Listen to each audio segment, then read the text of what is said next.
We took 50 acres of land and we didn't want to use no chemicals, so we summer followed it for 1 year, just straight cultivation to kill any weeds. And in the fall, in fact, it was kind of unusual. I was gone, and I remember coming back in September. And I went to see how the weed control was on this 50 acres that we wanted to use for research.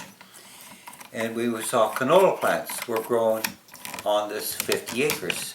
And the closer to the road, the more there was, like clumps of it, individual plants and so on.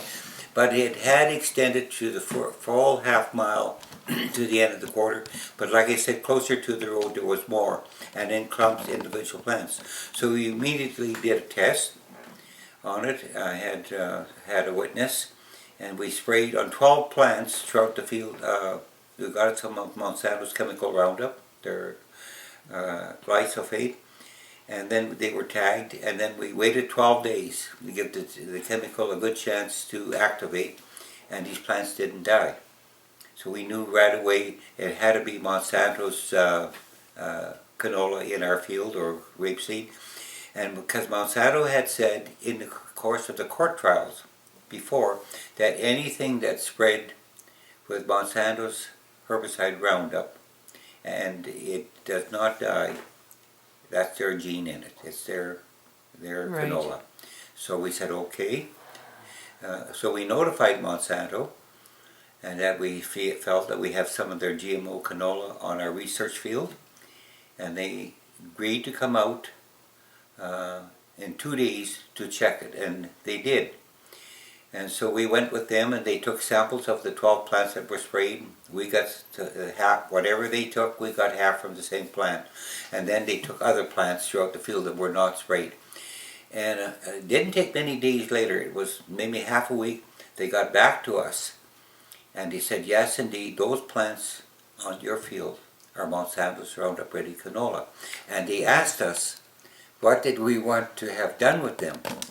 And my wife said to them, since it's research, a research field, and we didn't want no contamination of any weeds, let alone canola, because it's a mustard field. Right. We want all the plants pulled out by hand for the total 50 acres because we didn't want to have no seeds dropped. And they agreed to do that. And they said they would notify when they would come to do that. And so a number of days later, Louise at that time at that time it was a fax, and they said they were come out on this day, but we would have to sign this agreement that they also enclosed with the fax. And in that agreement that we would have to sign, they said that my wife or myself or anyone in our family could never ever take Monsanto to court again for the rest of our lives, no matter how much they contaminate us again in the future. And the other one was that we could never talk to the press. We were never ever to talk about any situation again for the rest of our lives. And we said there's no way we're ever going to give up our freedom of speech, and we agreed not to sign the contract. And we sent that back, and Monsanto then, I should say also that in the first fax that arrived, there was a whole paragraph blanked out. And we fired back, in fact it was my wife at that time, and said we will not sign a contract unless we can read the whole contract.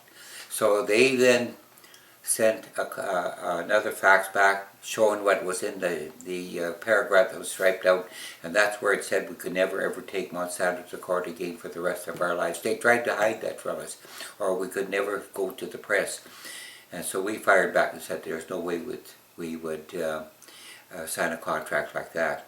So then they sent a fax back and said they would not remove the plants if we didn't send a contract. So we said to them that we are going to remove the plants ourselves with the help of our neighbors. And then they sent a nasty fax back to us, and they said, we wish to remind you, Mr. and Mrs. Schmeiser, that those plants on your field are our property, and you're not allowed to do with them what you want. You cannot touch them. And so we fired back to Monsanto and said, it's our field, we pay the taxes, we are going to remove the plants with the help of our neighbors, and this is the day we're going to do it.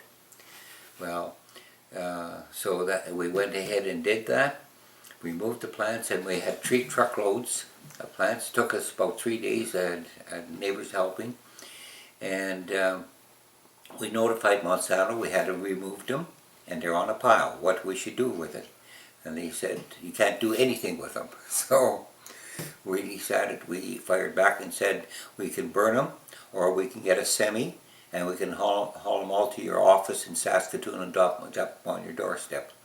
So this went on for a while, and then finally we burnt them, and we notified Monsanto.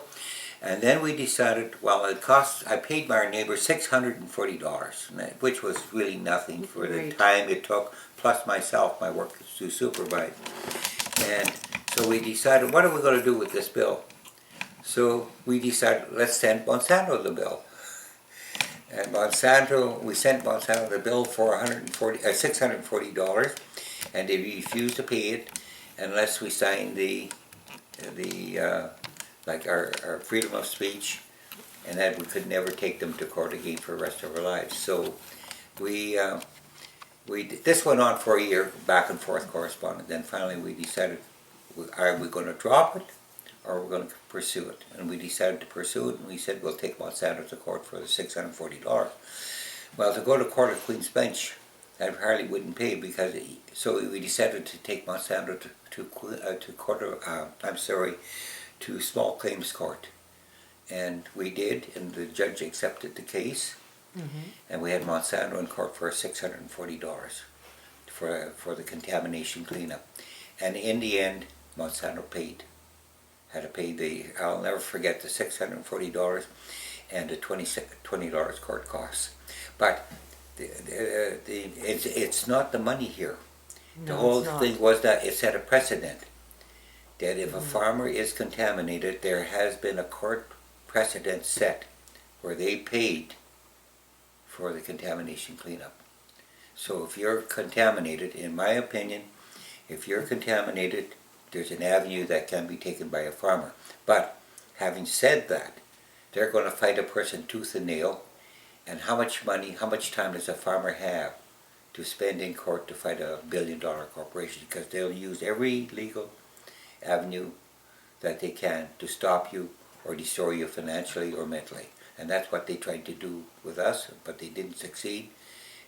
But there's many farmers they have taken to court. So there is an avenue if you are contaminated. But now, we could have, when this was all over, then we could have taken Monsanto back to court on the liability issue of damaging our ability to do research. So there's a liability issue here.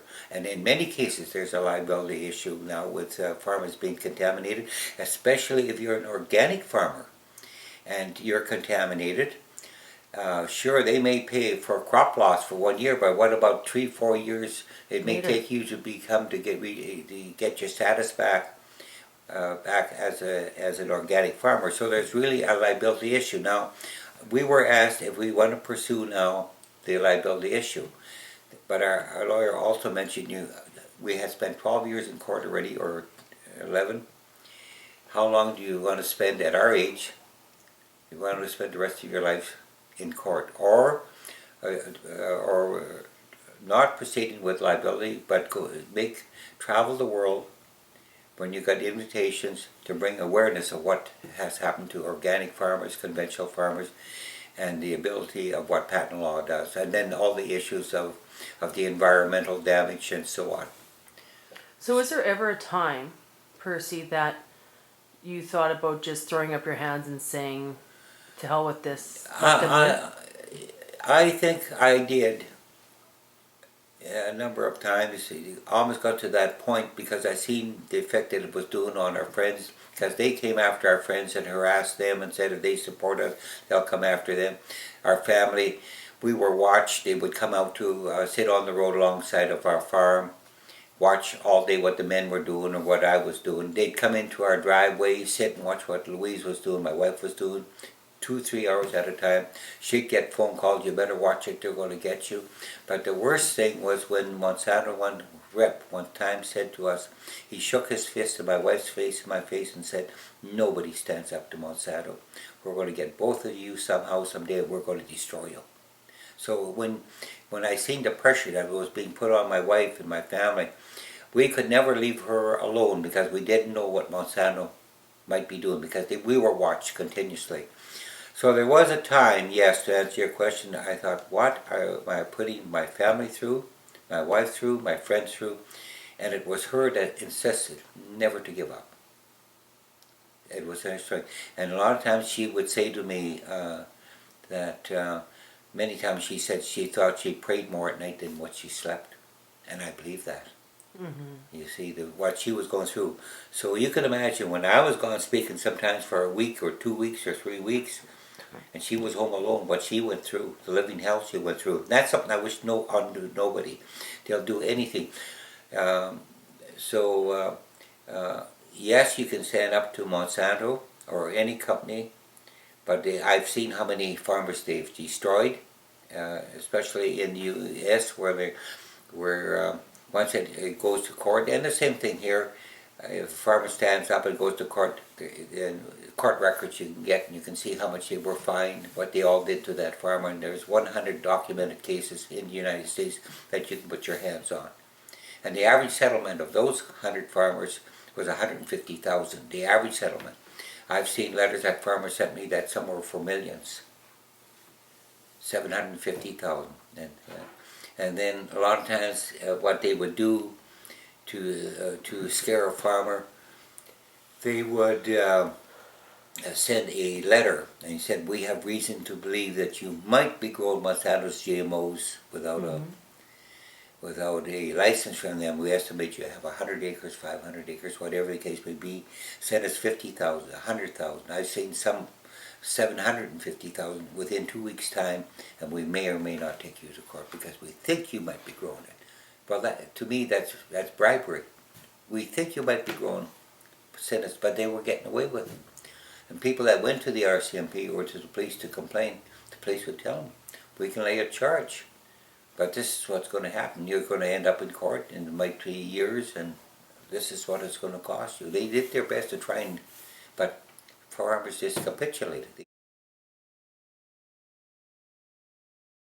I feel there's a great difference, especially in awareness in the last 3 or 4 years, and that awareness came before. It used to, a lot of the consumers said at the beginning, well, it's a farmer's issue. It's not really an issue for us as consumers, but that has changed. The consumers now are concerned. What are they eating? What are we feeding our children?